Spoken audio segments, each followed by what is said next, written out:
que é o trabalho, a chegada do Fernando Diniz. Então a gente teve aí a chegada do medalhão, né? Ninguém esperava que o Pedrinho ia querer um treinador medalhão, né? Para a continuidade do trabalho, né? E aí foi a última, né? A última machadada ali, né? A hora onde a diretoria, a SAF nova, realmente criou o trabalho dela, né? Colocou a chancela dela, foi uma das nossas primeiras lives, né, Pepa? Sobre essa troca, acho que foi a segunda ou a terceira, e a gente foi muito contra na época, até pela forma como o Diniz monta os times, como a coisa demora a acontecer, né? Como ele é intransigente, e o pessoal falava muito que o Seabra era teimoso, que o Seabra morria abraçado às convicções dele, e a gente, calma aí que vocês vão ver o Diniz ainda. A escolha e o timing. O nome escolhido, o momento da saída, né? O trabalho que o cara estava desenvolvendo e o timing. Nessas três coisas. A gente coisas. brincava, né? Vocês vão ter que atualizar as definições de convicções com o Diniz. Intransigência. A gente teve a chegada dele, né? A adaptação do treinador, expectativa com o estilo de jogo dele, né? Que é totalmente autoral, pelo menos dizem. A campanha na Sul-Americana, que terminou com a classificação dramática e a perda na final. E o desempenho abaixo do esperado no Brasileirão, lesão de jogadores chaves, aí, impacto disso na tabela, seja dos jogadores, seja da mudança do Diniz. E esse derretimento aí na reta final, com a perda da vaga para a Libertadores, que nunca esteve tão fácil para o Cruzeiro nos últimos anos, não me lembro, assim, a não ser os anos áureos do Cruzeiro, né? E a demissão ou continuidade do Diniz, que estava na nossa pauta quando a gente começou a preparar a live, a gente planejava falar sobre a demissão do Diniz, e agora virou esse assunto aí que a gente não sabe para que lado vai, né? Caio, se você quiser. Perfeito. Então, o Fernando Diniz, ele chega em meio a uma fase de quartas de Copa Sul-Americana, né? Vale lembrar que quem teve mais mérito aí, falando somente de treinador naquela vaga, foi o Fernando Seabra, quando o Cruzeiro faz um 2-0 no Paraguai, até com o Seabra fazendo alguns movimentos diferentes do que vinha fazendo, né? Gerou uma certa curiosidade. Por exemplo, se ele seguiria jogando com Gabriel Veron e Lautaro Dias abertos, se o Cruzeiro seguiria marcando em um 4-4-2, porque era um problema também a forma como o Cruzeiro marcava com o Seabra, né? Por boa parte do tempo foi um 4-3-3 e contra o Libertad ele muda.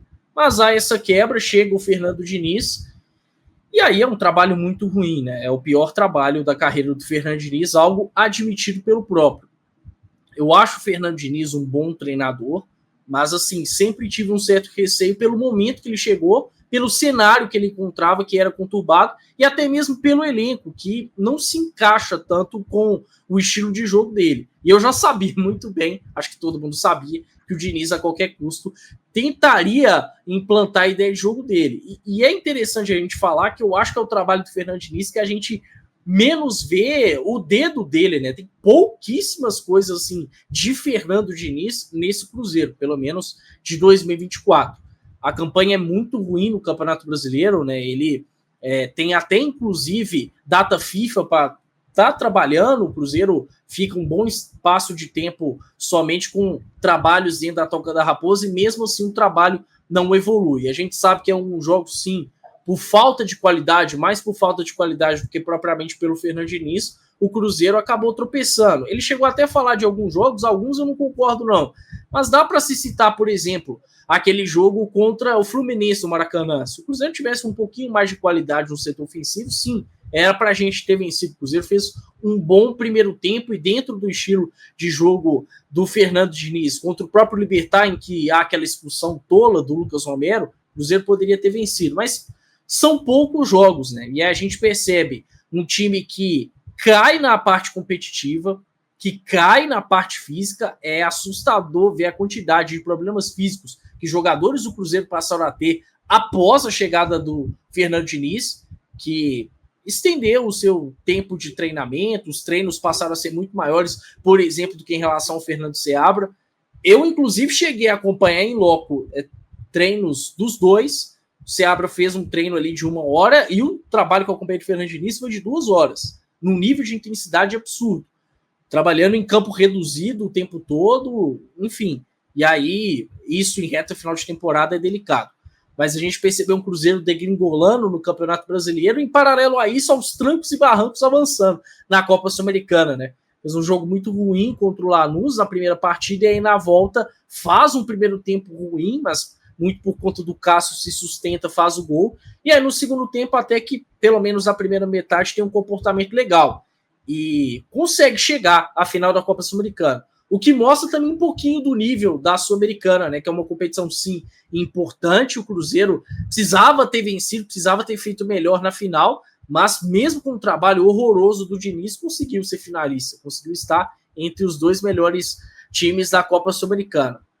E aí no Campeonato Brasileiro, depois que o Cruzeiro chega à final, definitivamente, o Diniz deixa um pouquinho mais de lado o Brasileirão, até tem um jogo interessante contra o Criciúma, que o Cruzeiro sofre demais na reta final, mas aí na decisão da Copa Sul-Americana, também com um tempo interessante de preparação, o Cruzeiro perde nos primeiros 20 minutos, né? E aí com decisões muito contestáveis do Diniz, como por exemplo, começar o jogo com o Wallace. Se o time não estava funcionando com o Wallace, não tinha motivo para ele começar logo no jogo mais importante da temporada. E aí, no segundo tempo, toma a decisão de colocar o Kaique Kenji para jogar. O seu segundo jogo como profissional, o segundo jogo do Kenji como profissional foi na final de Copa Sul-Americana. Isso foi até... Talvez tenha sido covarde por parte do Fernando Diniz. Eu não consigo encontrar um outro termo. E aí o Cruzeiro perde a Copa Sul-Americana, tem plena chance de se recuperar no Brasileirão, só que para mim aí pesa muito também a questão das lesões, né? O Cruzeiro infelizmente sofreu demais com essa questão das lesões, porque, por exemplo, se tem Caio Jorge contra o Grêmio, o Cruzeiro não perderia aquele jogo. E seriam mais 2 pontos. O Cruzeiro ficou atrás do Bahia por 1 ponto. Certamente o Cruzeiro venceria aquele jogo pelo que produziu, e a bola chegaria no Caio Jorge para ele converter. Então, um desfalque muito pesado, assim como o Matheus Henrique. Mas, enfim, é um Cruzeiro que termina o Brasileirão de uma maneira muito frustrante. E aí, na última rodada, tem até um movimento interessante do Diniz, que é em relação ao Tevez, né? Colocando o Tevez para jogar, mas logo na última rodada, o garoto até decide, mas foi algo muito tardio. E aí dá para se dizer que, de um modo geral, a temporada termina frustrante. Eu intitulo essa temporada como ruim, pela expectativa que eu criei. E aí, até olhando o Cruzeiro antes dos reforços, poxa, o primeiro turno do Cruzeiro era realmente para se classificar com alguma tranquilidade a Copa Libertadores. E não consegue isso, não consegue com o elenco que foi reforçado. E olha que o Brasileirão teve um G7, teve um G8, quase metade dos times do Brasileirão foram a Libertadores e o Cruzeiro não foi. Mas muito claro, por conta do trabalho do Diniz, mas não é o principal culpado, óbvio. É um dos grandes culpados. Para mim, se fosse demitido, seria uma demissão justa, só que vale responsabilizar os jogadores, porque desde a reta final do trabalho do Seabra, eles já não vinham bem, mesmo fechados com o Fernando Seabra, e claro, a própria diretoria por ter feito uma escolha arriscada em um momento crucial da temporada. Ô Caio, eu só queria adicionar 3 coisas que você falou. Primeiro, assim, o momento da saída do Seabra, teve uma data FIFA, o Cruzeiro jogou com o Lanús, depois o Cruzeiro jogou com o Cuiabá, se não me engano. Essa foi a sequência, né? Eu acho que foi isso. Por que não trocou na data FIFA? Eu não consigo entender. Porque o Cruzeiro fez um excelente jogo com o Lanús, eu achei um bom jogo, um jogo que o Cruzeiro sofreu muito pouco. Lanús não, desculpa, Libertad, né? O Cruzeiro dominou o jogo, dominou as ações, ganhou, assim, com alguma facilidade. O Diniz teve essa coisa, né, de você ter 2 caras abertos, né? E assim, o Cruzeiro colocou o Matheus Henrique como segundo volante, que eu acho que é uma coisa que, durante o ano, assim, desculpa, o Seabra, né, a gente abriu ele diversas vezes, né, do lado direito. Eu acho que a gente perdeu o melhor do nosso melhor segundo volante, né, do cara que mais se movimenta, né? Isso é uma coisa, né? O timing foi errado. O jogo com o Cuiabá, dado o contexto, eu não achei um jogo ruim. Achei que o Cruzeiro até teve mais chance de ganhar do que o Cuiabá. Então o Cruzeiro fez 2 jogos bons depois da data FIFA. Então não fez o menor sentido o time. A escolha, super arriscada, né? E aí a gente vai olhar para o trabalho do Diniz. No ofício técnico de futebol, parte disso é você olhar a realidade e você reagir a ela, né? Então o Diniz, a gente pode falar o que a gente quiser. Olha, porra, ó, tem boas ideias, tem boas coisas. Foi o trabalho com menos do Diniz, culpa dele. Porque ele quis, né, aplicar a todo custo aquilo que ele queria, né, sem nenhum tipo de compromise, né, nenhum tipo de ceder, né? Ceder nem um pouco para o que ele tinha de características dos jogadores, né? Por exemplo, o Zé Ivaldo tem uma qualidade que ele preteriu, tirou, porque não saía, né, com a bola no pé. Né, tentou colocar um Vijalba ali, né, de uma certa forma, porque saía tocando um pouco melhor que o Zé Ivaldo. Mas o pior para mim, assim, só para, de certa forma, gabaritar isso aí, o time piorou tecnicamente, piorou fisicamente e piorou animicamente. O Cruzeiro parou de reagir com o Diniz definitivamente não deu o choque de vestiário que talvez a gestão imaginasse, né? Até pelo histórico dele. O Seabra, o time do Seabra, ele lutava, reagia um pouco mais. O do Diniz derrete, some. É isso. Então, para mim, e por mim, era fora de Diniz, tá? Porque era o pior trabalho da história, assim, dos que eu vi, assim, o pior da história do Cruzeiro, com mais de 10 jogos, se não me engano. Ele estava com 28% de aproveitamento, gente, até o jogo com a Juventude.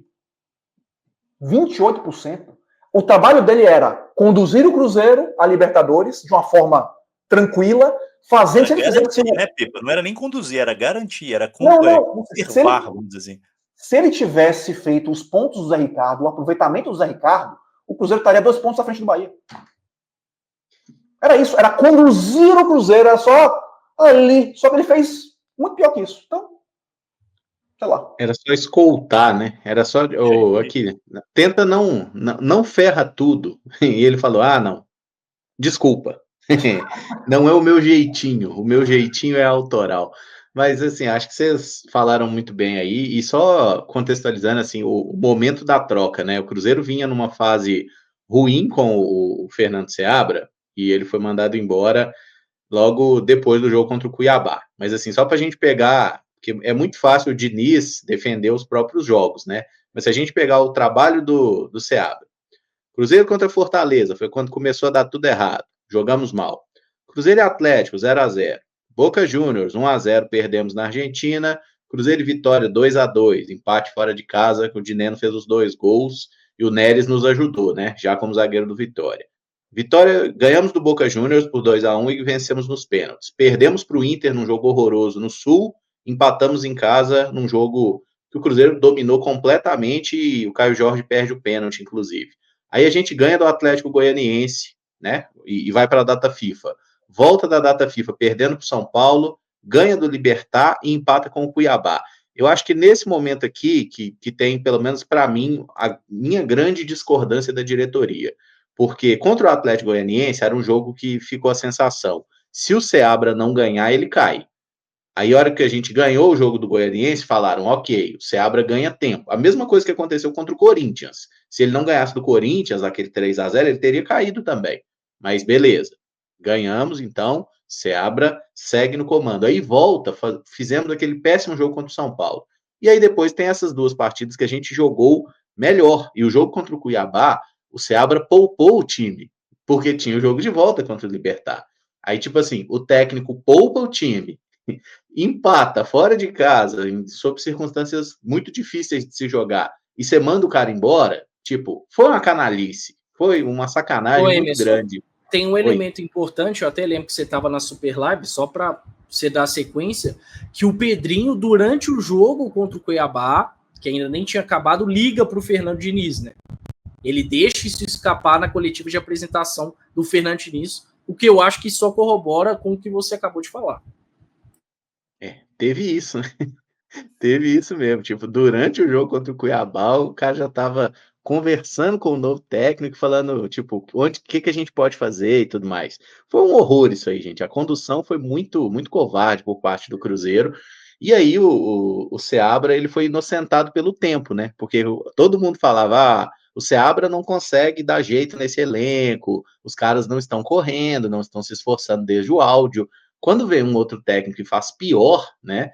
E eu concordo quando vocês falam assim que a gente não vê muito dos conceitos do Diniz, mas eu acho que ele tentou aplicar, houve certa resistência dos atletas, só que eu acho que chegou nessa reta final e o Cruzeiro não tinha absolutamente nada. A gente não tinha mais o modelo de jogo do Seabra, a gente não tinha o modelo do Diniz, a gente não tinha o jeito que os jogadores queriam. O Cruzeiro virou assim uma aleatoriedade absurda. A gente não sabia muito bem como atacar, não sabia muito bem como defender, cada jogador fazia mais ou menos o que ele achava que poderia dar certo ali, e aí o único jogo que a gente ganhou foi a partida contra o Juventude, assim, que ganhamos na sorte, né? Vamos Emerson, a gente aumentou, imagina assim, você aumentou a intensidade do trabalho, faltando 15 jogos para acabar a temporada, gente. Como o Fábio falou, ele viu um trabalho do Seabra de 1 hora, o Diniz veio com um trabalho de 2 horas. Tipo assim, o timing, falta o discernimento básico do ofício de treineiro, de olhar aquilo ali e falar, cabe? O que cabe? Como? Sei lá. Não sei. E aí e assim, encerra indo o nesse ano, né? contrassenso, né, de achar que eu tenho razão, viu alguns momentos, inclusive, dele brigando com os jogadores ali, né, de querer colocar todos os atletas do mesmo lado para construir um ataque pelo lado esquerdo. E assim, e os jogadores do Cruzeiro brigando com isso. E o ápice é o jogo contra o Flamengo, né? Que tem uma discussão dele com o Matheus Pereira. Ele tira o Matheus Pereira. Tipo, você não tá fazendo o que eu mando, eu tiro você, fico sem meio atacante, perdendo o jogo. E aí perdeu de fato, teve uma achada, né? Um rebote num chute do Barreal que o Caio Jorge perde um gol feito. Mas assim, não dá para falar igual o Diniz, não, em vários jogos nós tivemos um resultado, um desempenho melhor que o resultado. Não, o desempenho não foi bom também. Então, assim, o Cruzeiro perdeu todas as bases que ele tinha, acho que o Diniz, ele quis fazer uma grande revolução, e eu espero que esse momento agora de final de ano sirva para ele fazer algumas reflexões, porque os métodos dele não deram certo no Cruzeiro e não estavam dando certo no Flu também. Né? Ele faz um primeiro turno horroroso no Fluminense até ser mandado embora, num elenco que ele montou. Por isso que eu acho tão controversa essa decisão de manter o Fernando Diniz, porque ele teve a possibilidade de trabalhar um elenco, de desenhar um plantel, de escolher os jogadores, e ele não conseguiu fazer o Fluminense jogar legal esse ano, mesmo sendo um time onde ele já tinha sido campeão. Então, assim, o Cruzeiro faz uma aposta muito arriscada, né? Espero que dê certo, mas acho que a troca ela acabou sendo um erro. O problema é o Cruzeiro ele se viu mais uma vez naquela situação de quero mandar o técnico embora, mas quero alguém que está no mercado, porque a gente sabe que os nomes que o Alexandre Matos, por exemplo, mais gosta, Renato Portaluppi e Cuca, esses aí eu prefiro seguir com o Diniz, sabe? Concordo. E aí começaram a brotar os nomes. Os portugueses, o Luiz Castro é 4 milhões, é 2 milhões que ele recebe da multa, mas não sei quanto. O Sérgio Conceição é 5 milhões. Aí o Cruzeiro olhou e falou, não tem nenhum técnico unanimidade. Então o Pedrinho deve ter dado, já estamos pagando esse aí mesmo? Vamos, vai com você aqui, Diniz. Daquele jeitão dele e vamos torcer, gente, tá? Porque eu, particularmente, às vezes me sinto um pouco sem energia de lutar contra esse tipo de coisa, porque nós nunca tivemos direito à fala, né? Às vezes o torcedor do Cruzeiro tem uma ilusão de que não, a SAF não nos ouve. Nós nunca fomos ouvidos, gente. Tá? A gente vai seguir falando e repercutindo porque é nosso papel, mas a opinião, eu não estou falando como jornalista, estou falando como torcedor. A opinião do torcedor, ela nunca foi muito relevante para diretoria nenhuma. Os caras querem fazer ali os conchavos deles, os acordos políticos, a relação com os empresários, né? E se vocês quiserem saber assim, quais serão os jogadores que vão ser contratados pelo Cruzeiro, dá uma olhada na lista de quem são, de quem os empresários aí, Juliano Bertolucci, André Cury, quem são os agenciados desses atletas, desses, né? Com quem esses profissionais trabalham. Vocês vão entender mais ou menos por onde que o Cruzeiro vai caminhar. E a gente está vendo aí a situação do Dudu, né? Que está tudo muito bem encaminhado. E o Gabigol veremos mais para frente, né? Porque o Gabigol foge um pouquinho e é de outro empresário, que não é tão querido assim do nosso gestor, né? Que é outro nome muito controverso, né? Eu queria muito fazer uma pergunta para o Matos, acho que eu não vou ter essa oportunidade. Por que a gente deve, né? O Matos, minha opinião, tá? Não faz um bom trabalho desde 2018. Por que o Cruzeirense deve acreditar que o Matos vai fazer um bom trabalho em 2025? É a única pergunta que eu queria fazer para ele. É isso aí. Só para contextualizar rapidinho, o Diniz encerra o ano com 14 jogos, 3 vitórias, 5 empates e 6 15, derrotas. Né? 15. Como? 15 jogos, 3,66. Eu tô olhando no SofaScore aqui, tá faltando um então. Bom, enfim, não estão vendo. Eu vou trazer algumas mensagens do chat rapidinho, até porque a gente precisa liberar o Caio, o Emerson também deve estar bem cansado aí. E essa do Thales Emanuel aqui eu vou trazer primeiro antes das outras, que eu achei bem interessante. Vamos supor que o Seabra tivesse terminado o ano no Cruzeiro dessa forma. Ele seria demitido, certo? Aí vinha Diniz para 2025. Vocês teriam a mesma opinião? A gente não teria visto a tragédia que o Diniz fez, né, Thales? Ele teria tempo para criar, para treinar, e a gente não teria visto o desempenho que teve, né? Mas eu, particularmente, a opinião de todo mundo rapidinho, eu acho que se o Seabra tivesse ficado, a gente tinha classificado para a Libertadores. E aí você teria um outro problema. Como que você tiraria o Seabra do time com classificação para a Libertadores? Pra que tirar? Eu acho que isso não seria um problema. Alexandre Matos ia meter Talvez seria um problema se ele ganhasse a Sul-Americana, se o Cruzeiro fosse para a Libertadores com um título internacional. Até por conta do contexto do próprio clube. Agora, via Brasileirão, eu acho que não teria o menor problema. Eu queria tanto ter esse problema, viu? Pô, saudade da Sul. Queria tanto esse título. O Ale Marginaldo falou: trabalho ridículo do Diniz, sem desempenho, sem resultado. Prefiro ver uma mudança nesse bando de pé de rato mimado antes de fritar o treinador. O Rogério Santos: a torcida do Cruzeiro pedia a saída do Seabra toda hora, aí foi demitido. O Diniz não deu resultado, o Seabra virou Deus. A torcida do Cruzeiro nunca se decide. Não acho que é nem que o Seabra virou Deus, Rogério, é que o Diniz que virou o contraponto de Deus, né? Infelizmente. Seabra, em 7 jogos com o Red Bull Bragantino, fez mais pontos do que o Diniz no Cruzeiro, com 7 jogos com 15 jogos, né, no caso, né? Então, assim, 7/7, o Seabra fez mais pontos pelo Bragantino nos últimos 7 jogos do que o Diniz. Isso porque ele ganhou só 2, né? Isso porque ele ganhou só 2. O Eli Santos diz que o Pansieri que salvou o Diniz, se ele não tivesse perguntado, ele ia cair. É bem provável, ele. Se tivesse alguém levantaria a bola. E aí eu vou encerrar antes de passar para a próxima, para novidade aqui, e vou mandar essa aqui, que é muito engraçado. Você não aprendeu com a música da Cigana, né? Porque tem essa mensagem do Gabriel aqui. Obrigado pelo superchat, Gabriel. Generoso superchat, mas viu uma menina no X que, para criticar Dudu e Gabi, deu até RT em perfil de vidente, falando que o Gabigol não vai dar certo no próximo clube. Tudo bem questionar valores, mas é tão errado assim apostar em jogadores tão vencedores? E aí eu vou trocar aqui a artezinha, e aí eu vou passar pro Caio aí, que o Caio tá mais comprometido com o horário aí, ele pediu pra gente não estender demais, e ele começa falando aí sobre o projeto 2025 do Cruzeiro, né? Eu acabei clicando no brand errado, me desculpem aí, vou tirar isso aí. Tá, pronto. O que a gente espera da próxima temporada com essa pergunta? Eu vou voltar lá para a tela aqui é tão errado assim apostar em jogadores tão vencedores, Caio? O que você acha aí para 2025? O que você espera aí do Cruzeiro de forma geral? O que a gente tira de aprendizado ou de pelo menos de expectativa desse finzinho de ano aí melancólico que a gente teve? Pois é, Cadu, eu espero que quem realmente precisa extrair aprendizados venha extrair, né? A gente consegue ver aqui de fora, tá reportando, mas internamente isso precisa acontecer para ontem. É um Cruzeiro que internamente precisa ter melhor alinhamento.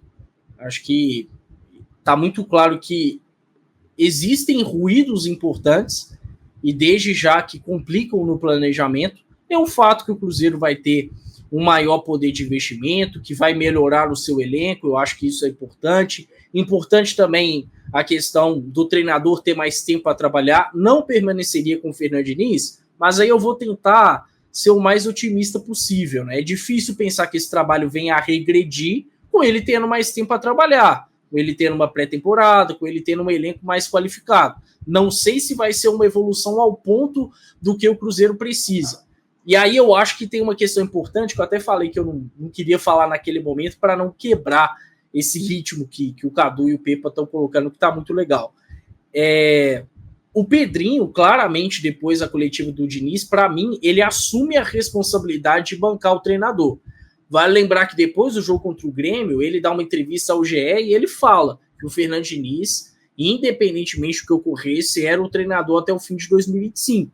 E o Fernando Diniz, na coletiva, não cita o Pedrinho, ele cita conversas com o Alexandre Matos, o Alexandre Matos, de alguma forma, já indicando que ele poderia sair.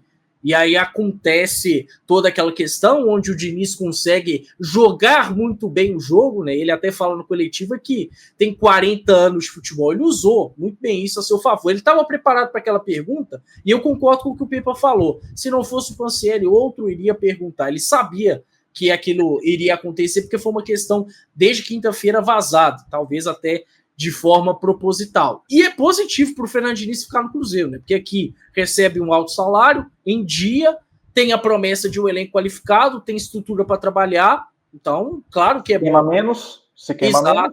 Então, assim, é legal ver que ele tem vontade de permanecer no Cruzeiro, é legal, mas vale a gente pensar também que poucos clubes hoje no Brasil vão oferecer condições tão boas para o Fernando Diniz, ainda mais com os últimos trabalhos dele. Mas, enfim, é interessante ver que o Pedrinho, como dono da SAF, assuma a responsabilidade. E, pelo menos na minha perspectiva, talvez seja um sinal de um Alexandre Matos perdendo um pouco do respaldo interno, por mais que bem pouco. Mas eu acho que esse movimento do Pedrinho, pelo menos para mim, deixou isso claro, porque tem até o momento da conversa, da reunião, que é só Pedrinho e Fernando Diniz. Então, assim, tem ali a participação do Matos, do Pelaipe, mas quem assume mais a responsabilidade é o Pedrinho. E aí o Emerson até falou de nomes prioritários por parte do Alexandre Matos. Fernando Diniz é um nome do Pedrinho, né? E ele tá reforçando isso com essa permanência. Então, assim, eu de verdade espero um Cruzeiro com um melhor alinhamento interno, se comunicando melhor, com um elenco mais qualificado, com um trabalho melhor desenvolvido.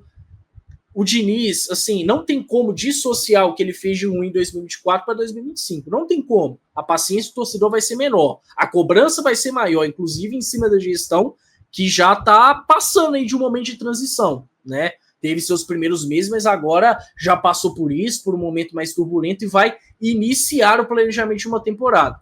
Então, de verdade, eu tenho alguns receios, sim, principalmente quando eu trabalho do Alexandre Matos, mas eu acho que as coisas tendem a ser melhores, a serem menos caóticas em 2025. Estou tentando ser o mais otimista possível, porque como o Emerson bem disse, a gente fica um pouco cansado assim de pontuar tantas coisas negativas, de pensar às vezes de forma tão negativa.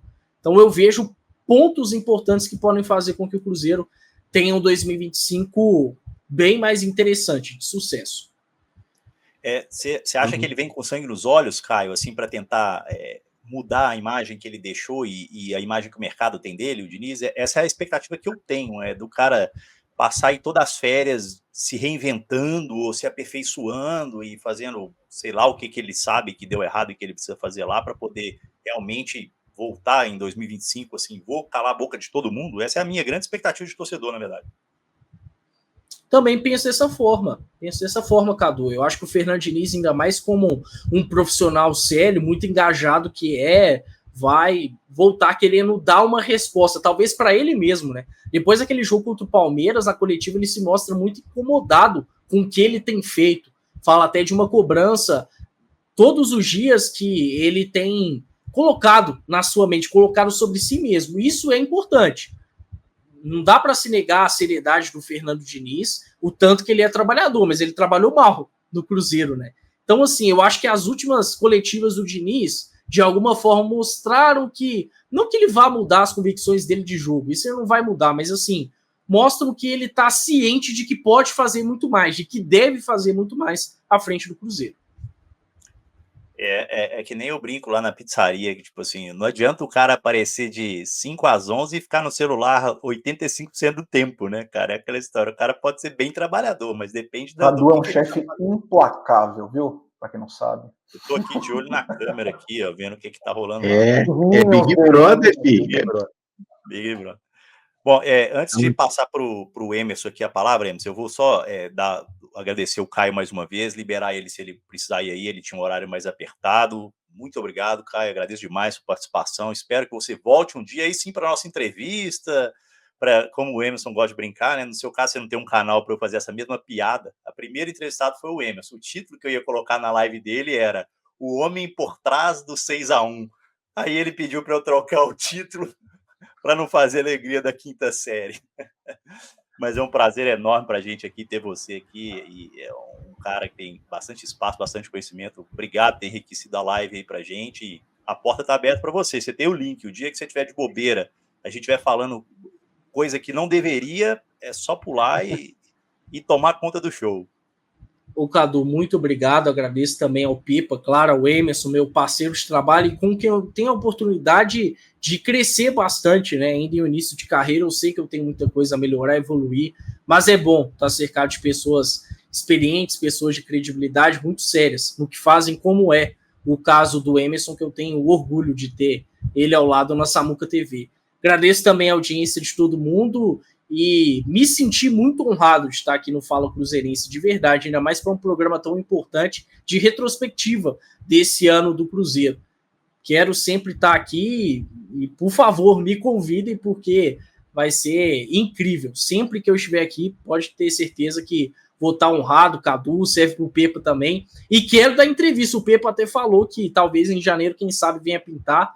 Vou certamente estar mostrando um lado aqui que pouca gente conhece, né? Eu sei da pegada das entrevistas de vocês, que é muito legal, e eu vou abrir meu coração por aqui. Um abraço, gente. Perdão pela questão do horário, busquei ficar ao máximo que deveria, e de verdade, espero ter agradado. Um abraço para vocês e boa live, tenho certeza que vai seguir. Meu amigo, você estendeu ainda mais. Tá falando aí, Caio, depois você aparece para o arquivo confidencial. Se prepare para o Top Que Me Voe do Pepa. Deixa eu só agradecer aqui, Caio. Obrigado demais, cara. Você estendeu o seu horário aqui, gentileza sua ter ficado com a gente. Não, e Cadu, eu prometi uma entrevista porque o Caio é uma participação qualificadíssima aqui no nosso canal. Muito obrigado, Caio. Você voltará para estar aí na tela cheia, né? Fica eu e o Cadu do cantinho assim, uma tela cheia de Caio Fábio para todos vocês, né? Saber um pouquinho da história do torcedor, né? Do ser humano atrás do rosto que vocês veem todos os dias aí na Samuca TV, né, sempre participando, né, mas assim, por trás desse cara aí que aparece na tela, tem um ser humano, tem um cara, né, que a gente quer trazer, né, a história para vocês. Beleza, Caio? Obrigado demais, meu amigo. Valeu. Tamo junto, meu amigo. Tamo junto demais. Gente, curtam a live, se inscrevam, divulguem o Fala Cruzeirense, porque o canal é muito bom, tem gente muito séria aqui por trás, gente que realmente é cruzeirense, que quer passar o melhor para vocês, então dê essa moral, porque o Fala Cruzeirense é muito bom. Um abraço. Tem um baiano louco, cruzeirense. Tem um... Valeu, cara. Valeu, cara. É isso aí, essa batida é... Você prefere ficar por cima ou por baixo, Emerson? Lá ele, que a gente... Com vocês, em qualquer posição. Que Olha é isso? Você é o youtuber Kama Sutra, não é, Emerson? Exatamente. Cara, se é pra cair no lá ele, vamos com tudo. Isso aí. Até rio o Cadu falando só o primeiro nome do Chu. Chu Passeios e Turismo. Grande abraço, amigo. Pô, que isso, cara. Eu te interrompi, Emerson. Fica à vontade de você complementar lá, se você quiser. O Caio estava falando sobre o Diniz. Nem sei se você ainda lembra a linha de raciocínio que você tinha aí. Mas, cara, o que eu lembro que eu ia falar é que o Caio falou assim que espera evolução. Eu falei, porra, se a gente não evoluir, a gente vai virar uns protozoários, né, mano? Porque, tipo... cara, tipo, sério, se o trabalho do Diniz piorar, gente, os jogadores do Cruzeiro não vão conseguir mais andar em campo, vão voltar a ser bebês, vai acontecer alguma coisa assim, porque não tem como piorar um trabalho ridículo desse, né? Emerson, não fala que não tem como piorar. Eu falo que não tem como piorar o trabalho do Diniz, gente, tá? Porque o trabalho do Diniz foi um completo horror, né? Aí você fala, mas pode começar ano que vem e perder todas. Tá, se ele perder todas, ele vai ser mandado embora no Mineiro ainda, e aí vai ser outro trabalho, tá? É só isso que eu tô falando, porque não tem como pensar numa continuidade do Diniz se ele não começar a entregar resultado, ainda que ele fale lá que todos somos vencedores, enfim. Aquela 40 anos, foi que tem 40 anos de futebol, né? Parece que, assim, pelo que ele falou, às vezes parece que ele não entendeu nada. Que para um cara que tem 40 anos, né, no desporto de futebol, e um cara que se diz que uma derrota não define, mas, meu amigo, 6 derrotas, 6 empates e 3 vitórias deveriam definir alguma coisa, né? Você não é definido por um jogo, você é definido pelos 15 jogos que você fez pelo Cruzeiro, né? Então, assim, obviamente que é uma cortina de fumaça, né? Mas me incomoda, né? Sempre me incomodou, sempre expus isso de uma forma bem veemente, né? De que essa coisa de que a estética em detrimento da competitividade, né? Tudo para entrar num formato, se esse formato não funcionar, tudo bem, né? Ou beleza. Eu nunca entendi isso, porque ele tem que treinar o time para ganhar. E o jogo apresenta circunstâncias e condições diferentes, né? E ele precisa reagir a isso. Né? E ele não é assim. Então, assim, é engraçado de novo, né? A gente fala assim, não, o que a gente espera pro Diniz para outro jogo, né? O ano inteiro foi isso, né, Cadu? Não, o que a gente espera que o Diniz vai fazer? Ele não vai fazer diferente, vai fazer a mesma coisa que ele já fez. Não vai fazer, talvez um pouco mais bem treinado, né? Algum aspecto do que ele quer, do que ele queira, né? Mas isso aí não sai, né? A única coisa, cara, que eu acho que é bom, eu acho que vamos dizer assim, do Diniz ter ficado foi o que o Emerson disse na live dele, na live do Samuca, né? E que é o seguinte, nesse contexto de jogadores mimados, né? Eu acho que a troca do Seabra, de novo, né? A gente vai para essa cultura de troca de técnico, né? De jogador muito confortável e técnico pagando muito também por erros de jogadores, né?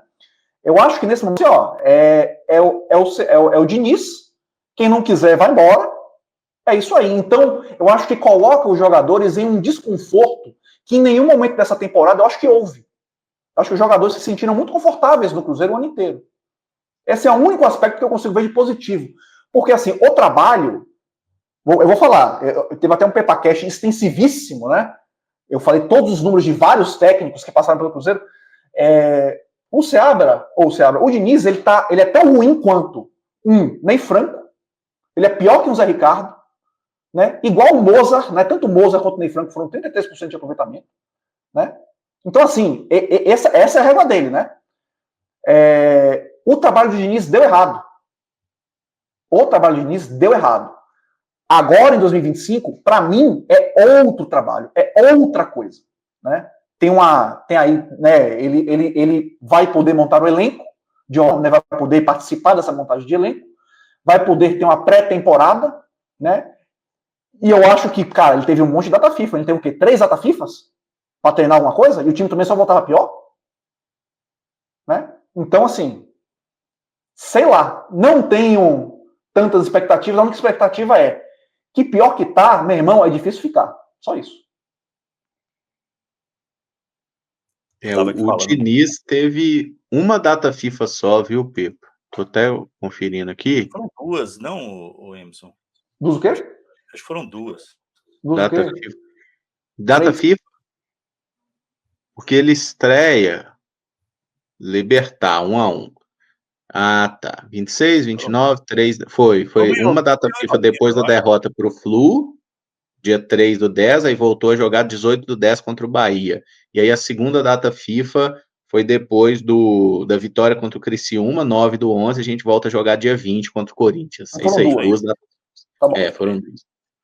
Mas nós voltamos mal de todas as datas FIFAs, né? Com Seabra, com Diniz, com Larcamon, enfim. Isso é uma coisa que a gente precisa resolver pro ano que vem. Mas acho que essa questão do Diniz agora é realmente, ele chamou para si a responsa, né? E eu acho que o Pedrinho, da mesma forma que ele endossou o trabalho do Diniz, ele colocou uma responsabilidade extra nele também. Tipo assim, beleza, queridão, você quer ficar? Você comprou briga aí para ficar no cargo, né? Sabe aquele tapa nas costas assim? Aquele 2 tapas nas costas assim? Agora é com você. Agora é com você. Vai lá.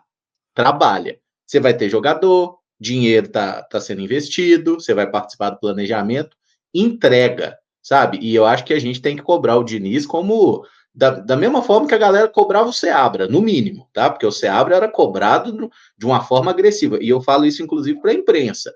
No Seabra era só pé no peito, né? Com o Diniz, todo mundo manso. Porque o Diniz é doido, né? O Diniz é doido, o Diniz é maluco. Você chegar no Diniz e dar uma pergunta ali, ele sai no soco com o repórter, eu acho que não custa muito. O Seabra não, o Seabra era um cara polido, educado, né? Sempre buscava um diálogo, tentava explicar, falava muito de futebol. E isso é uma coisa que eu acho que a galera nem se importa, mas o Seabra, ele falava, eu tomei essa decisão por esse motivo e fazia sentido, sabe? Tipo, fazia sentido. Às vezes dava tudo errado no campo, mas ele era um cara absolutamente lógico ali no trabalho dele. O Diniz já não é. O Diniz é malucaço, é um cara, assim, imprevisível, e talvez eu acho que case um pouco mais, sabe aquela coisa de o Seabra era correto demais e talvez são demais para trabalhar no Cruzeiro?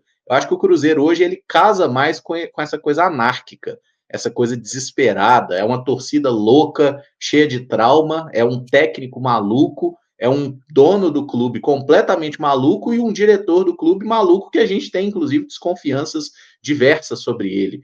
E aí, o que a gente está juntando agora? Um atacante egocêntrico, que deve chegar ao Cruzeiro, que eu adoro, por sinal, o atleta Gabigol, tá? Especialmente quando ele faz gol. Um Dudu birrento, um dos jogadores mais chatos do futebol brasileiro, que tá chegando.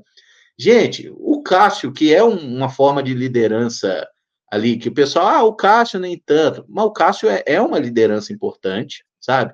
E você vê o Matheus Pereira, que já é um jogador meio resmungão também. Gente, esse caldo que vai ter no Cruzeiro no ano que vem, ou ele vai dar muito certo, ou ele vai dar muito errado, porque é tanta gente esquisita junto no mesmo ambiente que vai ser muito divertido, cara. Vai ser um negócio interessante de se ver. Eu acho que se der certo, a galera vai, assim, se apaixonar. E se der errado, o Diniz não dura muito, gente. É tão simples quanto isso, tá? Se der errado, o Diniz cai depois do Mineiro, mas tem esse potencial de dar certo, porque juntou um monte de isqueirinho aí, e vamos ver qual que vai ser a proporção desse incêndio. Pena que o Caio não vai estar aqui para dar a opinião dele na pesquisa, porque é exatamente o que eu penso do ano do Cruzeiro que está dando aqui. Sendo realista, né, tirando um pouco o chapéu de torcedor, eu considero o ano do Cruzeiro assim de regular no contexto do a gente não atingiu os principais objetivos que a segunda gestão colocou, né? A segunda gestão, a gente atingiu exatamente os da primeira gestão, só que na minha opinião esses objetivos são pequenos demais para o Cruzeiro, mesmo entendendo o processo, né? E eu classifico hoje como regular o ano do Cruzeiro, não como bom, por causa da Libertadores que escapou pelos dedos. Não porque ela não era objetivo no início e ela não deveria ser conquistada, mas porque ela estava no colo do Cruzeiro o campeonato inteiro e a gente, né, soltou. No finalzinho a gente soltou, né? Igual o jogador de futebol americano, quando vai fazer um touchdown assim com a área livre, ele vem correndo com a bola e solta fazendo gracinha a 3 centímetros da linha, aí não vale, não pontua nada, ele tá lá comemorando, e vem o VAR do futebol americano e cancela os pontos dele, né? Então acho que é isso que matou e que para mim fez essa temporada do Cruzeiro ser regular. Se eu tivesse ido pela Libertadores, eu consideraria bom, mesmo perdendo a Sul-Americana. Mas, Cadu, eu acho que, por exemplo, o Cruzeiro está mais ou menos talvez seja o 8º no orçamento. Ele está mais ou menos ali onde ele deveria estar. Eu acho que de todos os clubes acima do Cruzeiro, acho que só o Fortaleza tem um orçamento menor. Todos os outros ali, eu acho que todos são maiores que o Cruzeiro. Então, está mais onde deveria estar. O problema de tudo foi quem vendeu a expectativa, qual expectativa foi vendida, né? E aí a torcida comprou, né? Que é isso aí. Então, e aí, nessa batida aí, só passando o resultado aqui antes do Emerson fazer o comentário dele ali, 50% da galera aí, 396 votos, quase 400 pessoas, quase 200 votos como regular, 33% ruim e 16% bom. Essa aí, a maioria do pessoal achando que a campanha foi regular, assim. Sim. Eu votei no regular também. Acho que é isso. Vocês falaram bem aí, tipo, não foi ruim. O que seria ruim? Ter sido pior do que ano passado. Não foi, né?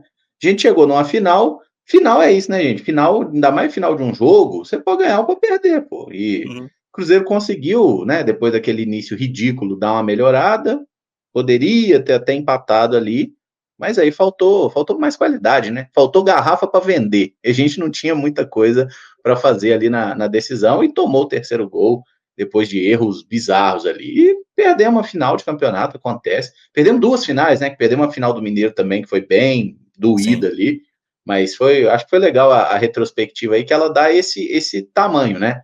2024 do Cruzeiro foi melhor que 2023? Foi, inegavelmente. 2023 a gente nem chegou em final. 2024 nós chegamos em 2, perdemos. E aí o que eu espero para 2025 é que a gente chegue, né? Pelo menos na final do Mineiro, né, e nas finais das Copas, depende muito de situação, mas fazer um brasileiro para vaga direta na Libertadores, eu acho que tem que ser o objetivo, né? G4, né? Já que nós vamos ter um investimento maior, então eu espero que a gente tenha um resultado melhor também. E o que dá para a gente projetar é o campeonato de pontos corridos. Mata-mata é imprevisível, né? Então é caminhar o máximo possível nos mata-matas, tentar ser campeão, que faz falta, né? Desde 2018 a gente não ganha um torneio de primeira grandeza e a torcida já está muito sedenta por isso. Então vamos junto. Eu acho que a gente às vezes a torcida do Cruzeiro, ela está abraçando com muita facilidade um discurso pessimista, tipo 2023. Não tem menor chance do Cruzeiro ficar na Série A. Por que não tinha? Sabe? Porque a gente fez um mineiro ruim? Ok, mas brasileiro é outra coisa. Esse ano agora, a gente começa o brasileiro ganhando do Botafogo, gente. Botafogo. A gente ganha as 2 do Botafogo. Os caras ganharam só o brasileiro e a Libertadores. Então, às vezes a gente, por uma situação que aconteceu esse ano, a gente vai cravar que o ano que vem vai ser ruim? Não vai. Não significa nada. É outro elenco, o Diniz ficou, E vamos ver, né? Vamos ver o que a gente consegue tirar desse plantel. Acho que tem gente boa para ser aproveitada no ano que vem. E acho que esse fico do Diniz, por mais torto que ele tenha sido, ele passou uma mensagem para a galera, né? De que o Pedro, que é quem manda, tá com o cara. Se ele tá com o Diniz, eu acho que é de bom tom que os jogadores que ficarem também estejam, senão eles fatalmente não vão durar muito no clube. Então, eu tô tranquilo, eu tô num clima de férias, gente, não tem mais jogo esse ano, é Copa Disney agora, Copa Mickey, eu tô querendo ver jogador da base no Campeonato Mineiro, é amistoso, descompromissado, eu quero ver o Cruzeiro ganhando do Democrata, eu tô querendo ver isso, cara, tô cansado de ver o Cruzeiro perder, não aguento mais ver derrota, ir pro Mineirão ver derrota. Eu fiquei puto que o jogo do Palmeiras não teve torcida, porque eu queria ver mais uma derrota. Que merda, cara. Tô cansado disso.